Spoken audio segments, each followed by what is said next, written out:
Hi, everybody, and welcome to Reading Between the Lines. I'm Sarah, and I'm joined by my mom, Nicole. Hi, Mom. Hello, everybody. Good morning, Sarah. Good morning. So it's almost mid-August. I don't know how we got to this point in time. For those of you playing along at home, Eva, who is 14 now, has gone back to high school.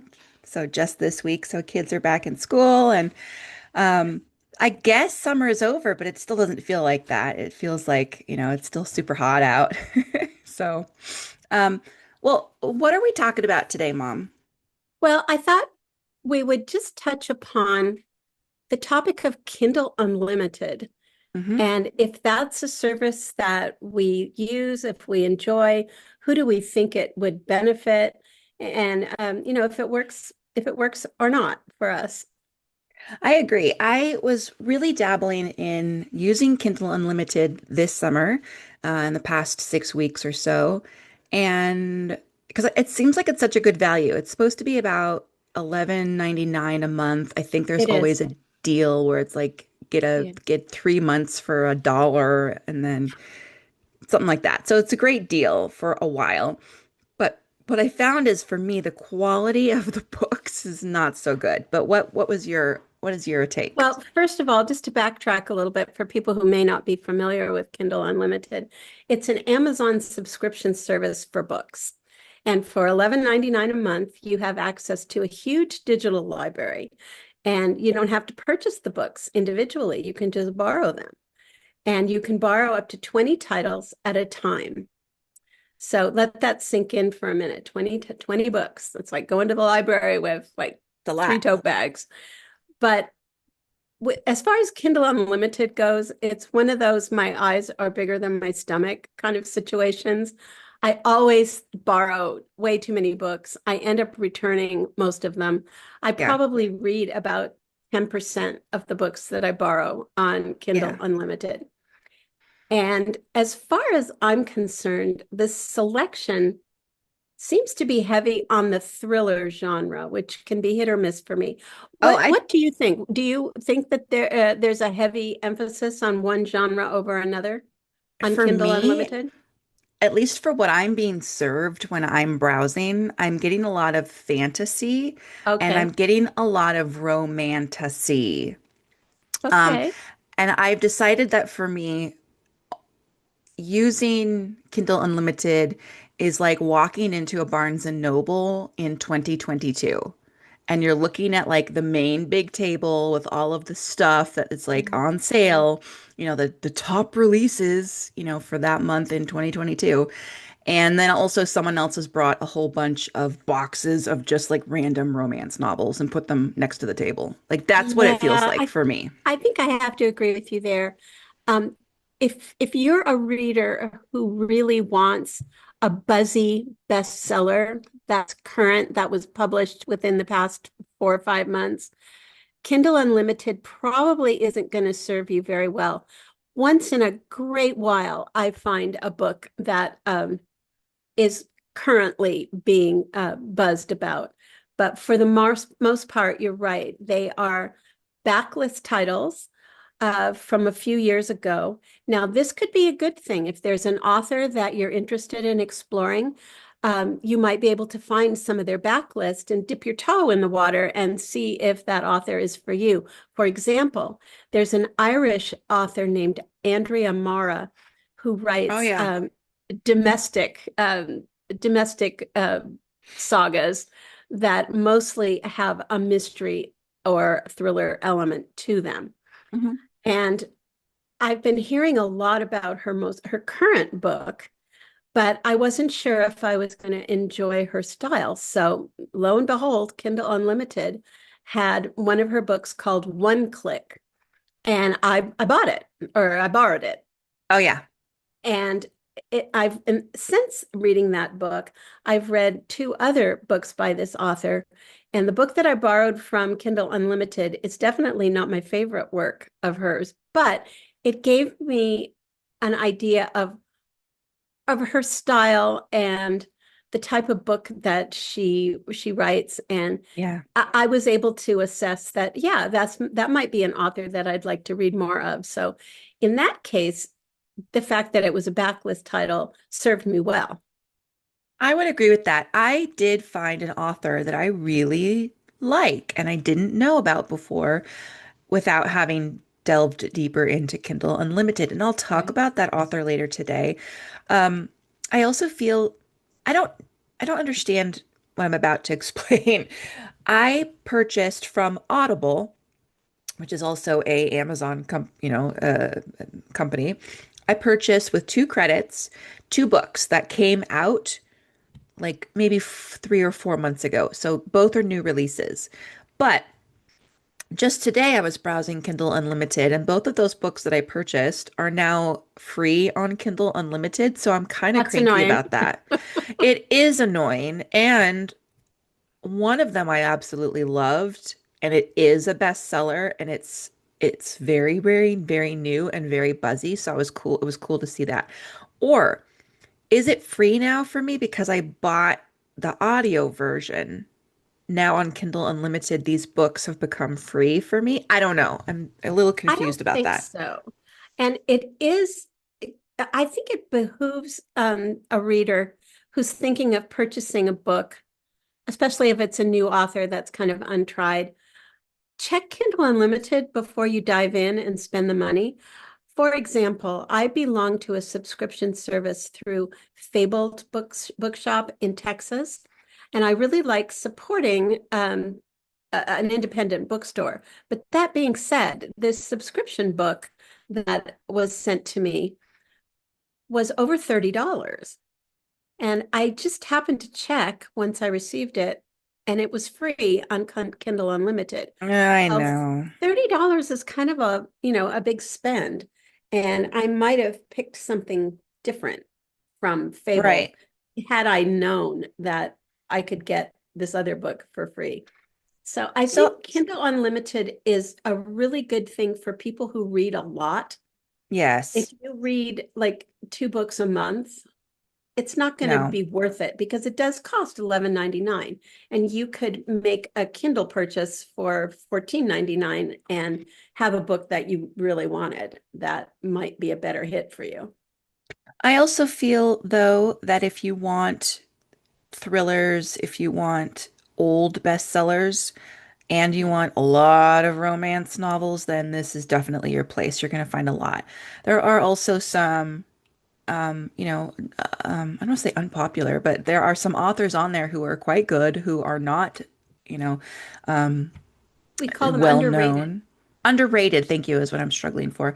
These really great underrated authors. So, like I did and mom did, you may discover one, Yeah. though you have to get through a lot of crap to find those, So I I think the think. thing is you have to check it often. Just Mm, just see what they have available because it changes all the time. And I was looking back, there were some books that came to my attention recently that I hmm. thought I really wanted to read those, but I thought I had borrowed them on Kindle Unlimited, and sure enough, I had. But they fell into the 90% of the books that I returned unread Oh, to Kindle Unlimited. And guess what? They're not available for free anymore to borrow on Kindle Unlimited. there you So go. you've got to pay attention, and you can't hang on to things forever because, there is a limit to how many books you can borrow. It's true. I also wanted to touch briefly on my experience with these 3 different platforms for audiobooks. I'm very Oh, into yes. audiobooks, as you know, Right. especially in the summertime if I'm doing a lot of driving back and forth to Southern California, or if I'm traveling, which I do a lot for work, then I want to listen to a book.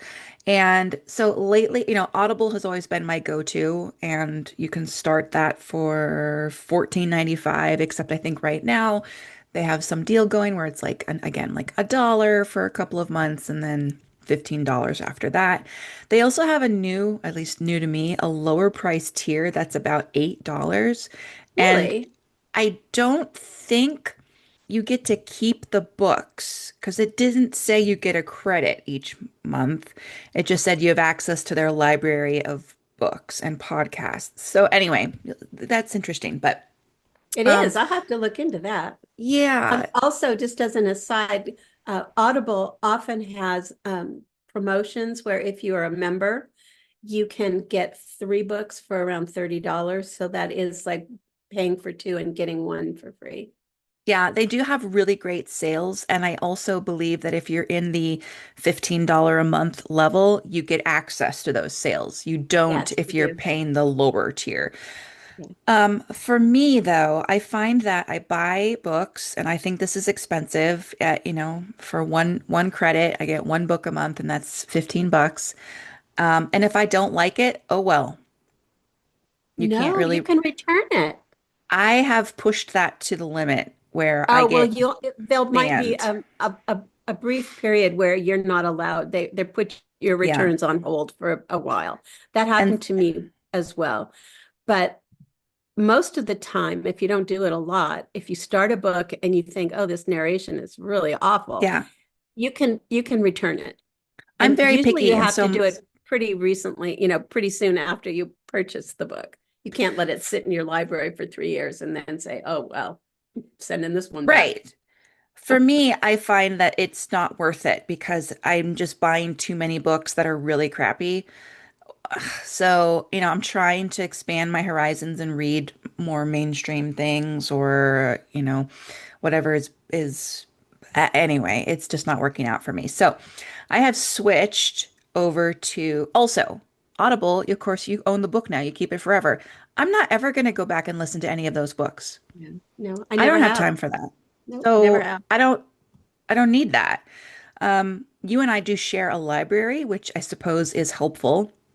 But I don't even go and listen to your books Oh, half the time because I want to listen to the ones that I picked. Anyway, sure. Yeah. I also have discovered on Spotify that let me go to my notes. Spotify is basically $12 a month, and you have access to unlimited music that you can listen to, and that's great. It also allows you to listen to podcasts and audiobooks. And the audiobooks give you 15 hours of listening time a month, which is basically one really big book. For me, I go over that often. So for me, this is a value because I listen to the music. I'm also probably listening to 2 books per month over 15 hours. So I do have to purchase additional credits. But there's very popular brand new books in there. There's bestsellers, there's new releases, there's old things. It's like, and there's no, grace period like there is with Kindle Unlimited, where it's usually not all brand new stuff. So for me, that's interesting. And I'm enjoying that right now. I think The that sounds like a brilliant alternative to paying for a book on Audible that you're stuck with forever in your and library. if I don't Once like you've one of read it. these books and I'm into it for about 20 minutes and I'm like, you know what? I cannot handle this narrator. I'm gone. And I can pick something else. Another So, option for Audible books is the library. I yes, and you can belong to a library other than the library in the town where you live. right. I am a member of the Palo Alto Public Library because I lived in Palo Alto for a long time, and I still have my library card. But I think if you want, anybody could probably sign up for a Palo Alto library card. Anyway, Anybody in California can. their library of books that are on Audible is just extensive. And you can borrow a book through the library and listen and get the Audible version. And you might have to wait for it. Most of the time, there is a waiting list for these Hmm. books, but time's going to pass. It'll come to you eventually. And so that's an option too. You can often borrow Are these from you the library and you listen on, I want to say Hoopla. Is it Libby? Libby? Okay. Libby is the app. So that's what I was going to say next is I've also been listening. Actually, I'm listening to an audiobook right now on Libby that was a bestseller 5 years ago. And there's a bazillion copies of it that nobody wants anymore now. So I'm able to quickly listen to one and snatch one up. No And wait list. no wait list. I'm super happy with it. Well, I'll talk about this book a little bit later. But yeah, I feel great about that because I'm not paying for the book And again, if it's a dud for me, then I can return it and find something else. And it's all free. Cool. So there's the options, people. Well, I need to kind of expand my services for listening to books. I don't listen to nearly enough Audible books. And and I don't know why that is. I used to do it more if I was driving, but again, I don't have a commute anymore, and so I just don't do it like I used to. Yeah. I also find, so for me, traveling is what I'm using it for mostly, but also I like to listen before bed. I'm too tired to want to like hold the book and stare at it. I also find for me, my eyes, I'm on a computer all day anyway. So I don't want to keep staring at something that's close to my face. And so that's why I want to Right. switch to listening more often to things. And so, And before bed, are you able to stay awake? My problem is as soon no. as I start listening, I'm asleep. No, but I have a timer that I'll set. Either some, it depends on the day, if it's like a Good idea. 25-minute timer or a 60-minute timer, and it automatically will stop, and then I don't get lost. So Oh, that's a really good idea. let's talk about the books that we've been loving lately. Oh, I haven't had the greatest month of reading. The end of July and the first half of August have been kind of okay, but there have been a few books that really have stood out. So I'll talk about three of them today. Okay, why don't you start? Sorry. That's okay. Or I can Uh, start. No, let me just, I'm going to close the door just a second. okay. I'll start with my first one, which is the one that I've been listening to on Libby, which is the Atlas 6. And Oh, this, yeah, super popular. This came out in January of 2020 by Tor. We know I love Tor. The author is Olivia Blake.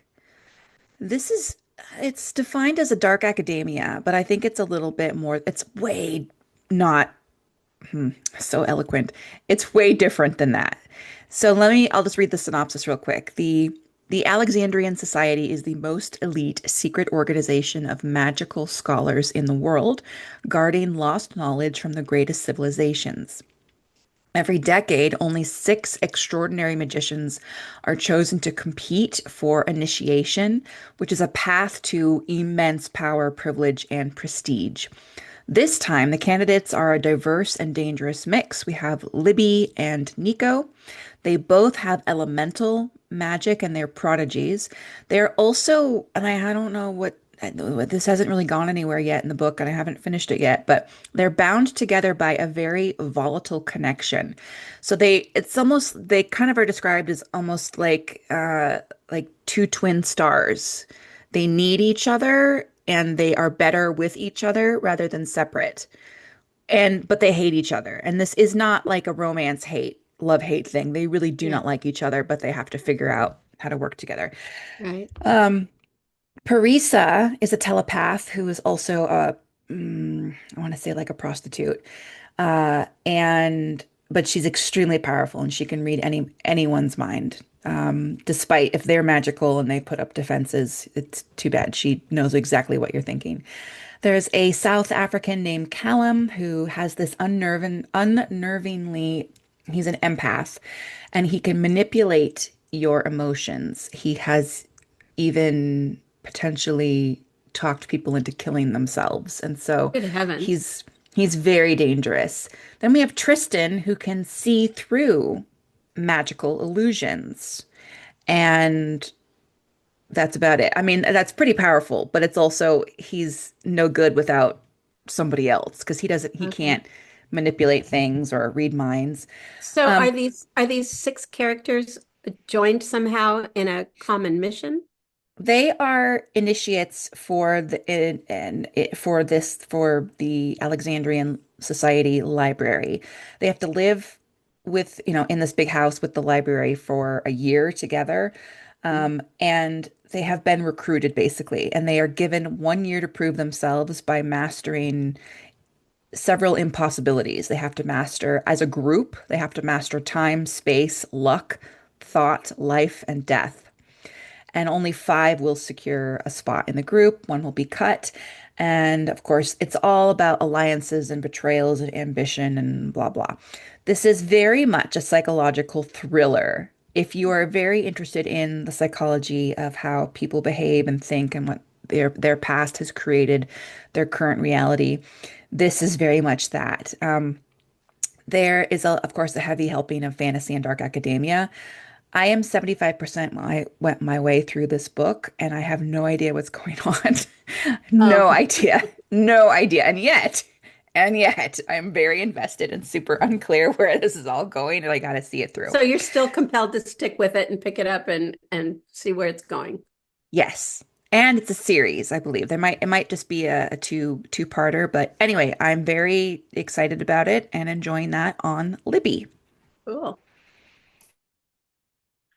Well, my book that I want to bring first is a book that I just gave to you yesterday. It's called The Other Side of Now by Paige Harbison. It was published in June of this year, 2025, by St. Martin's Press. So our main character is Meg Ryan, and she's a very popular TV star in Hollywood who goes by the stage name Lana Lord. And she seems to have it all in her glamorous life, but she still feels like something's missing. She's just not 100% content. And on her 30th birthday, she has a little minor meltdown at her birthday party, and she impulsively books a flight to Ireland, to the small college town that she and her high school friend Amy once dreamed of going to. There's a little college in the town of Avalon that is for theater students. And that was her dream as a young person. But she didn't go for various reasons that the book will get into. So once she arrives in this little town of Avalon, where she's never been, she finds that the locals are greeting her like a friend, and her reflection when she looks in the mirror is it no longer shows her glammed up Hollywood persona. She's got her real hair. Her nose has no longer been altered, and she's carrying an extra 10 pounds when she when she looks at herself. And she's, what is going on? What happened? And there's also the issue of the hot bartender who seems awfully familiar at the local pub. So she's totally mystified, and it takes her quite a while for it to dawn on her that she's entered an alternate reality, and the life that it is the life that she could have had if she and her childhood friend Amy had followed through with their youthful plan to travel there and go to college. So if you love books about the path not taken Hmm. and alternate reality with a touch of magical realism, this you should you'll eat this book up. I That's found it so hugely cute. entertaining, and I'm so glad I picked it up. And it's not just totally frivolous. I mean, it is deeper. Uh, she's really examining her choices. She's blamed herself for something forever. And it turns out that she really could be a little bit easier on herself for this incident that happened in her past that she's been Hmm. feeling guilty about for all these years. So, What anyway, I hope you enjoy it because I sure did. It sounds like a good book for fall. Is it like a seasonal kind of book or Well, Ireland is not your most summery Ireland place. is a So, season. I mean, people are wearing sweaters and it rains and, it's Ireland. It's yeah, okay, so I'll read it during fall and I'll have fall vibes. So, okay. I hope you like it. Yeah. I thought it was charming, but it also was deeper. You also loaned me a cranky pony book. Do you want to mention that Yes, real I quick? did. I did. Yeah, you want me to talk about it? Yeah, just briefly. I don't know if that was on your list to talk about today, but just I think Okay, it's so the funny. book is Pony Confidential, and I'm sorry, I don't remember I wasn't prepared to talk about it, so I don't have the author or I the left it in the publishing date. car. Sorry. Okay, so Pony Confidential. This book was written from the point of view of a very cranky pony. Now, for those of you who don't know, a pony is not a baby horse. A pony No. is a kind of horse. It's a very small horse that is used a lot. for children to learn to ride when, they're just little tots.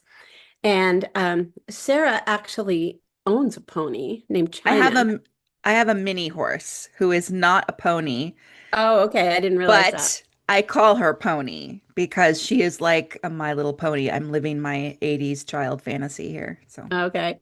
Well, our main character is just called Pony all throughout the book. And Pony is a very curmudgeonly personality. Pony has a chip on his shoulder. He his original owner was a young girl named Penny, and he loved Penny with all his heart. And suddenly, it was never explained to him why Penny disappeared from his life and he was sold. And he's now in his 20s. Ponies live to be 25 or 30 years old, I guess.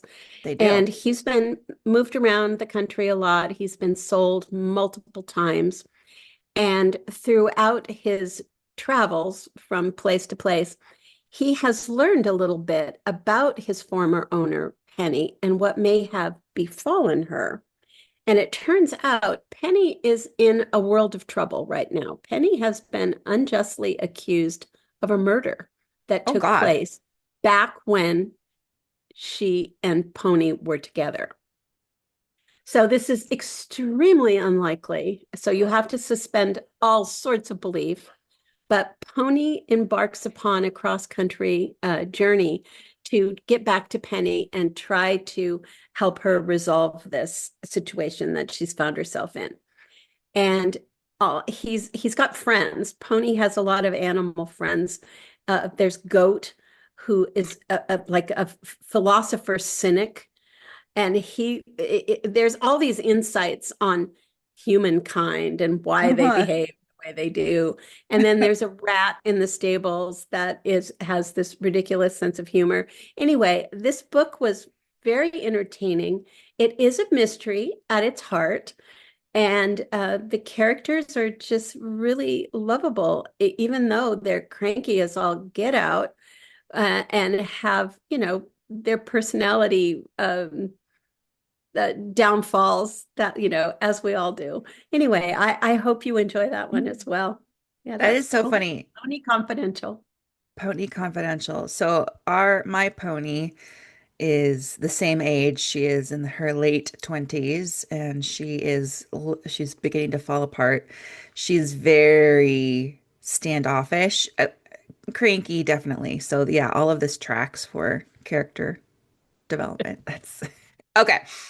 Is it my turn? I think it is. Yeah, it might as well be. Go ahead. Okay.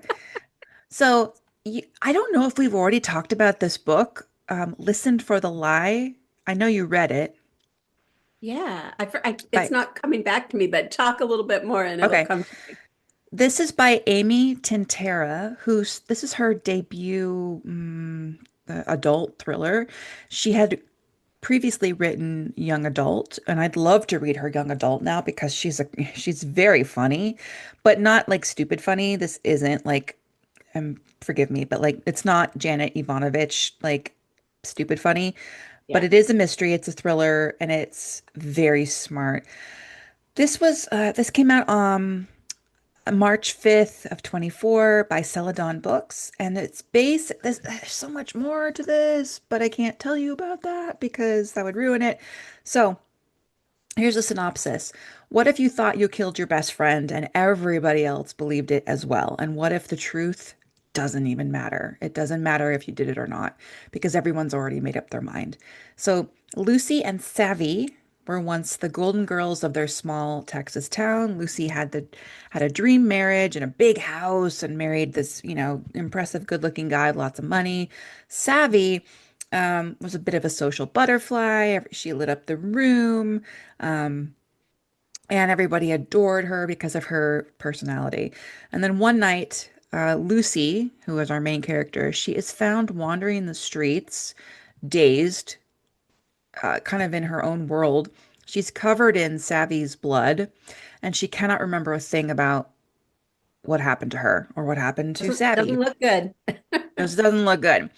So she can't be accused of the crime because there was a huge rainstorm that evening and all the evidence has been washed away. Nobody else has witnessed anything.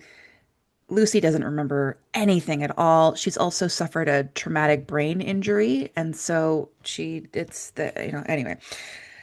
So she leaves because everybody in her small town accuses her of doing this.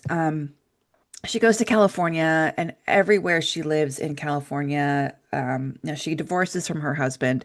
She moves to California. Even there, when people find out that this happened, she usually loses her job. She keeps getting fired. She can't hold down a job. Anyway, her grandmother in Texas calls her up and convinces her to come back for a birthday party because her grandma is turning 80. In the meantime, there is a podcast host who is very popular named Ben Owens, and he is basing his entire new season on this murder. And he wants to interview Lucy. He's come back to that small town to start interviewing everybody. And of course, he's really, really drudging up the past. So this is great. I'm loving it. Really funny. Great side characters, kind of in line with like We Solve Murders by Richard Osman, but not Oh, as much action. This right. is also, you read this in the format of like you listening to the podcast. So, what I would suggest is if you're going to read this book, I would listen to it because it's really set up in a podcast format to listen to. Interesting. Okay. Well, I do remember the book now that you've given the synopsis. Yeah. And what I remember most about this book is just in my head screaming at the main character, don't go back to that Texas town. Stay in California. Don't go. It's not going to be good.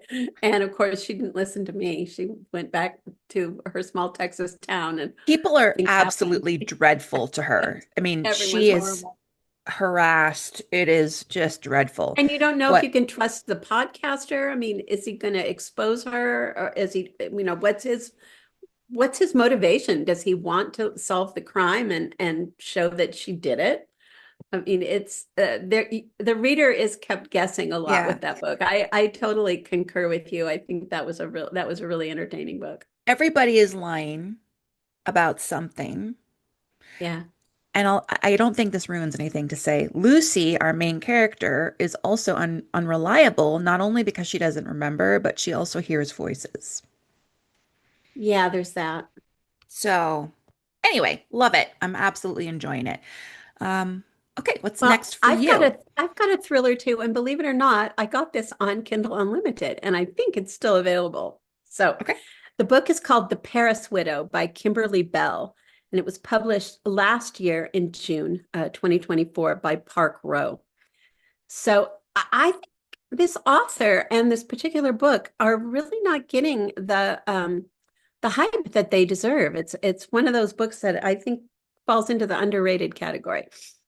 Anyway, Stella is our main character, and Stella and her antiques dealer husband Adam are on a European vacation. It's part business trip for Adam. He has an antique store in the town where they live, and he mostly deals in architectural artifacts, like corbels or beams or frescoes.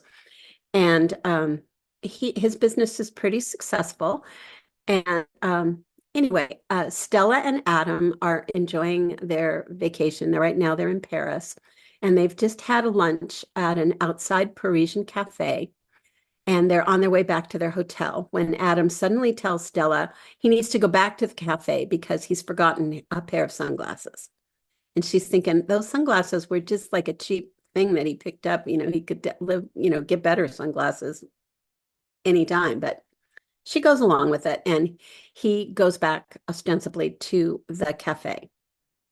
Minutes later, there's a huge explosion that rocks the area, and Adam's phone inexplicably goes dead, just to voicemail, and he's nowhere to be found. And people are killed in this explosion. Some debate that maybe it was a terrorist bombing, and this entire square in Paris has been demolished. So the police are investigating, and as they talk to Stella about their investigation, they reveal that Adam may not just be a victim of the bombing, but the actual target of the bombing. It turns out he's under investigation as a dealer of rare and stolen antiquities with a long list of criminal clients. I did a little bit of research into this type of crime. And do you know it is the third most common crime after like drug deals and things of that nature, that these antiquities frauds are being perpetrated, and there's a lot of money to be made in There should be more getting books these. about that. I mean, it was pretty fascinating. Yeah. So anyway, Adam is, and Stella always has thought he's had an awful lot more money than is justified by just having this little small town antique store. So she doesn't know what the heck is going on, but she is determined to prove Adam's innocence, which may be misguided. I mean, it looks like he was involved in something for sure. So anyway, Stella refuses to leave Paris until she gets answers. But it soon becomes clear that she's being followed and she may even be a target herself. So this book was a real cat and mouse type of book, Yeah. and it was a total page turner. So if you start this book, don't be, just be prepared not to get off your couch. Tell the family they're on their own for dinner, and you will not be able to put it down until you get to the end. It was the type of thriller that I really do enjoy, and Good. I think a lot of people will too. And so what was the title again? The Paris Widow by Kimberly Bell. And when did this come out? I know you just said that, but Last June okay. 20, So 2024. So, cool. and that's the type of book that you're likely to find on Kindle Unlimited, a book that maybe was underrated, may not, maybe this author is coming out with a new book and they're trying to promote, the publisher's given permission for it to be Yeah. uh, free on Kindle Unlimited to kind of introduce the author and promote their next book. So it Cool. was worth it. That was a really good find on Kindle Unlimited, and I've Well, returned my copy, so it's out there. I also found a series that I really enjoyed on Kindle Unlimited last month. And the author is Katie Robert, not plural Roberts, but Robert. And Katie is spelled Katee. So she writes spicy, fast-paced fantasy romance, which is not usually my thing.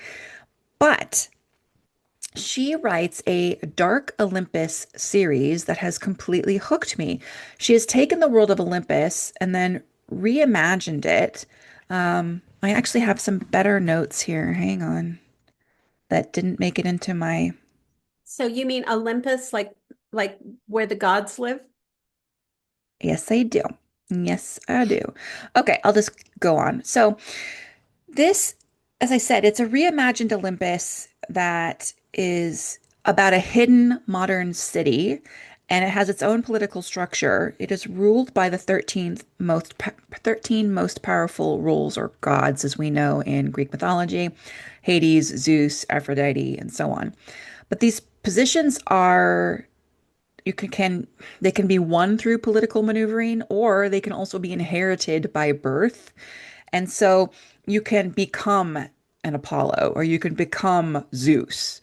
And so that's why it feels, that's kind of the hint of like they're very powerful, but they don't die. Well, the roles don't die. There's always somebody Okay, who yeah. becomes one of these 13. Um, Okay. and I just thought this was a really clever and modern twist on Greek mythology. There's a whole political like strategy and war happening throughout the entire series, and that's in the background. Um, and they're really dramatic, super addictive. It's kind of like a binge-worthy soap opera, honestly. I mean, it's very entertaining for many levels, but it's just so good. just really fun. I So, think this concept is fascinating. I mean, it's like yeah, they're all elected officials in a way. And like, you might not like the current Apollo very much and would like to get rid of him, get him out of office and get a new Apollo in there. there's a Circe and a Hera, and like they talk about like, well, the previous Hera, blah blah, and like where did she go? Oh, she's in jail. So anyway, it's like all kinds of, it's just like a big soap opera. I loved it. Um, this actually, I didn't read. I read three very quickly off of Kindle Unlimited. They were not in order either, and Did that um, matter? not really. But what it did do is make me want to go back to the very first book to get a feel for the world building because I was a Tell me little the a name little of the bit series confused. again. The Dark Olympus series by Katie Robert. I am totally downplaying the spice factor here, and I'm not bringing it up on purpose because each book also has a slightly different type of kind of a kinky theme, which not all of those themes are going to be for everybody. Regardless, though, it is still a very unique way to present Greek mythology, at least to me, who I enjoy reading about Greek mythology, and this was a really different way to experience it. Interesting. So that's all. That's all I got. All right. Well, I have my last book was so good. I can't wait to talk about it. If I go on too long, somebody stop me. I bought this book because of the cover. It's stunning. Pure and simple. Bought it because of the cover. I read about it somewhere. I don't remember where. Eva's going to stop you right now and say, describe the cover, please. This book is called Someone at a Distance by Dorothy Whipple, published in January of 1953 by a company called John Murray. I actually ordered this book from probably Blackwell's. Anyway, yeah, it was 13 pounds. And it's by Persephone Classics, put out this edition. This is not what the original edition looked like at all. In 1953, they had an absolutely boring cover, and this has been kind of created to regenerate interest in this author who has largely been forgotten Mhm. by the critics or by readers, and she was not well received by critics at the time she was writing. I So think she was ahead of her time, I guess. she was definitely ahead of her time. I would say that the book would fall into the category of a family saga, domestic drama. I'm going to give you the setup. Anyway, this book was an exquisite psychological study that fills the narrative with emotional depth and tension. This book was so subtle, but so well done. Here's the setup. Avery and Ellen live a charmed and affluent life in the country in England with their two children, exuberant 15-year-old Anne, who's a boarding school student, and calm and steady Hugh, who is in his early 20s, maybe 19, 20, and he's doing his military service. But he comes home from leave often. The family is super close. The children are awesome.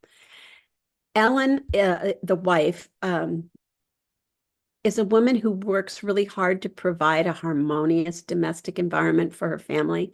She's got a really difficult mother-in-law, but she visits her often and takes her criticism with a grain of salt. She's a very critical old lady. And Avery is this kind of charming, successful businessman who commutes to London on the train every day. And they just seem like they've got it all. They're affluent. The kids turned out great. The married couple gets along wonderfully. And I will say that Avery definitely takes his wife, Ellen, for granted and all the things that she does. He's not that appreciative and he doesn't really lend a hand around the house. So anyway, the harmony that we see and that has been very carefully uh, established by the author. She introduces all the characters. we see their relationship. We see that, maybe there's a few things that could be tweaked to make things really perfect. But all in all, this is a really fortunate, lucky family. So it all goes to hell when the old lady, the mother-in-law, Avery's mother, hires Louise, who is an embittered young French woman who wants to leave her provincial life in France, to escape a romance that has failed. And she's hired by the old lady to be a companion in the hopes that they'll speak French together and the old lady's French will improve. And the old lady hates everybody, but for some reason, she really likes Louise. And the author builds up this character of Louise, who is the most loathsome, hateful, manipulative snake of a woman who insidiously involves herself in this family and causes absolute complete havoc and destruction of the harmony that had existed before her arrival. So at first, nobody really likes Louise. I mean, in the family, they're all kind of taken aback because she's rude and she's distant and she doesn't lift a hand to help to do anything around the house. So nobody really likes her. But as the book progresses, the husband, Avery, soon becomes very flattered and infatuated by the attention of Louise. Louise is extremely chic, like you can imagine a French woman, her hair is Right. just stylish, her clothes are impeccable, and her makeup is just so, and she kind of glides through the house like she's better than everybody. But she is just one of the most loathsome characters I think I have ever read in a book. Anybody who reads this book you're gonna have to put the book down and just like get a breath every once in a while because of the things that Louise is doing are just so destructive, and the characters just aren't really seeing what's happening behind the scenes. So, anyway, her presence tempts Avery into emotional and physical betrayal, which sends ripples through his marriage, and it totally undermines Ellen's world with chilling subtlety. The novel completely engulfed me. I felt as if I knew Hmm. these characters. I was rooting for Ellen 100%, of course. And as the novel progresses, we see an evolution take place with the character of Ellen. She is heartbroken at first and just, can't get over that her husband would do this. The children are bitter and against their father now. And we see Ellen pulling herself together and becoming more independent and showing great strength of character. I mean, she's going to push through this and she's going to come out the other side, and she doesn't need Avery to be in the picture. That's just fine. She'll get over it. Um, but the book is masterful in the way that it moves from character to character. I mean, we get the point of view we explore how Avery's betrayal has this profound effect on each Yeah. person in the family, what's happening to the daughter at boarding school, what's happening to the son. He's decided to give up going to Cambridge when he gets out of the military. I mean, it's affecting everybody in a Wow. really detrimental way. Wow. And we even gain insight into that snake Louise's motivations for worming her way into the family and wreaking all this Mm. destruction. So this book gave me all the feelings. And I highly recommend it. The fact that it was written in 1953 is amazing. Yeah. I mean, women in 1953 were much more accepting of, whatever whim of fate, their husband inflicted upon them. And Ellen is a really strong character that it was very satisfying to see the growth of her independence and courage. Anyway, great book. 1953, can you imagine? I love And it. Dorothy Whipple evidently has written other books, and I'm going to look into them because I was reading Goodreads reviews, and one of them referred to another book about something about sisters was in the title, and Oh, they referred to that book as her masterpiece. So oh, really? I mean, this was so well written. I can't imagine a book being better, but it was just the pace of it, the development of these characters, it was just impeccable. Really, really good book. So It I would be give that interesting. like all the thumbs up. I wonder what her writing background or what her education was.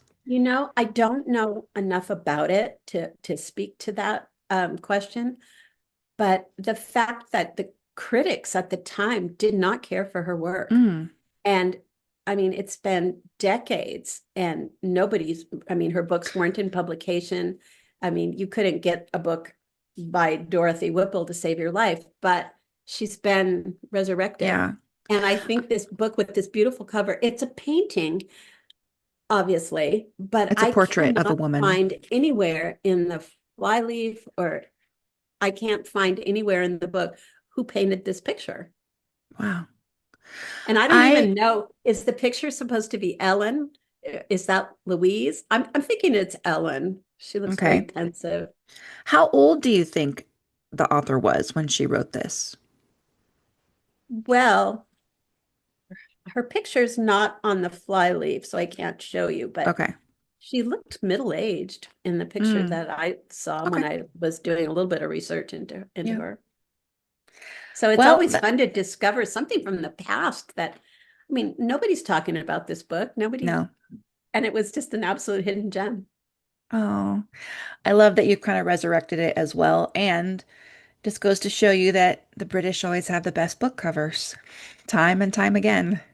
It was worth, So, and it's a paperback, which is interesting. But I yeah. found when we were traveling in England and Ireland that hardcover first releases are not as common at all as they are in the United States. Oh, A really? book will be released in paperback right off the bat. That's true because you got me that butter book, Yeah, yeah, which I mean that's Japanese, but it was translated and it was released first in the UK and it was a which is soft where I bought it. Yeah, paperback. So interesting. yeah, that's very common. Cool. Well, that is going to wrap it up for us for today. This was wonderful. Yeah, And good books. let me ask you For real a quick, month that wasn't that great for reading. I think we came up with some you know, good books to talk about. yeah, I mean, I had to stretch a little bit today because I haven't finished most of the books. I mean, the main books I talked about today, but I am definitely finishing them. They're fantastic. So that's great. I did read a lot of crummy books as well this month that I did not mention and will not mention Same. because don't need to. But, yeah, we pulled it together. What are you looking forward to for September in terms of books? Is there a new Well, release coming out? when you were at the house yesterday and Yeah, you saw that shelf of books, these are books I must have bought you've a gone lot. nuts with your A lot. I bought a lot of book books. spending. Yeah. So I have got to read some of the books that I've ordered from um, Book of the Month. I've ordered used books on Pango. Richard Bachman has a new book out that I want to read. There's I'm reading another Andrea Mara book right now. She was the author of the first book that I Yeah. talked about, One Click. And this book is about a kidnapping. This woman comes, I don't remember the title, I'm so sorry. But It's okay. anyway, this woman goes to pick up her kid from a play date, and she goes to the address where the child is, and the child isn't there. And it's not even the house of the woman that set up the play date. Oh my God. And it's like every parent's worst nightmare. Oh my I think God. it's called All Her All Her Fault or All Your Fault by Andrea Mara. Oh my And God. That's it's set in Dublin and there's all kinds of familiar landmarks. So it's kind of fun for me oh, to read a book that's set in Ireland. I do love that. Like when it's in a big city that you've experienced. I'm Usually reading for that me. one right now. Cool. All right. I don't have any books that I'm particularly looking forward to at the moment, except I think I probably do want to pick up the next in the series for the Atlas 6 books as soon as I finish this first one. So, yeah. And there's a book out called The Ghost Writer by Hmm. Julie, can't remember her last name, the Ghost Writer anyway. And it's Oh, yeah. Julie Clark, is it? Yeah. Anyway, I really want to read that one. I've had that one out on the on my side table, thinking, okay, this one could be up next. I've got a couple of new releases that are sci-fi as well, but I just haven't really been in the mood, which is weird because I'm always in the mood for space. But in this case, I in the summertime, I like to read murder. I want to read about Yeah. murder in the summer. It's like my theme. I don't know. See, I read a lot of romance in the summer, and I'm ready to move on from that now. I, I don't know. Okay, well, that'll wrap it up for us today. All And right. Good talking to you. good talking to you. All right, goodbye, everybody. Thank you so much. Take care. Bye.